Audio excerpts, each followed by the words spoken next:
Gang, you don't have to live life with that kind of knee pain. There are some simple things you can do with the foam roller to help give your knee some relief down the road.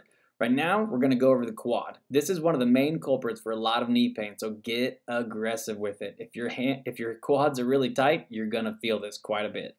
The next thing is the IT band. This one I can guarantee you will feel. Most people do. It's very tight on a lot of folks. If you can be aggressive and put both legs on top, do it. But if you got to go down to one leg at a time, that's good too. Next thing we got to cover is our hamstrings. You're going to go from the back of your knee to the bottom of your butt.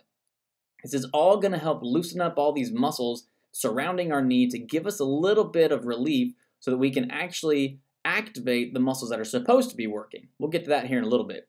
The most awkward one out of these foam rolling stretches and smashes is the adductor. As you can see, I'm kind of having to finagle my way around that foam roller. And I'm just you just got to make it work. You just got to get right there, start at your hip and then go down to your knee, all right?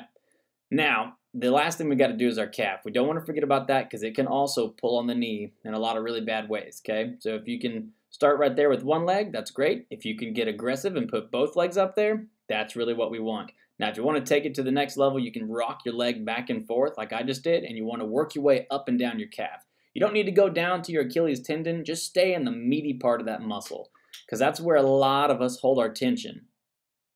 Now, after we do all of this stretching and loosening up, we got to activate the right muscles. So you can see I'm doing a glute bridge. This is a great way to activate your hips. Another great way is to do this prone isometric kickback.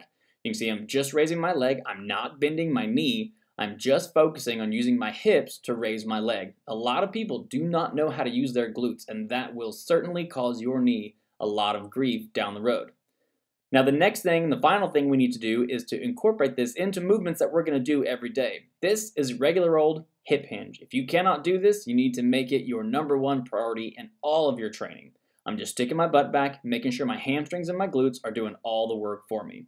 After I figure that out, I want to try to put it into a squat. I want to stick my butt back, make sure my hamstrings and my glutes are just as active as they were during that hip hinge, bend my knees, and that is how you're supposed to move, gang. You got to move starting with the hips, and your knees will thank you for it down the road. Do this every day. Spend about 1 minute to 2 minutes on each one of those foam rolling sections. Live well.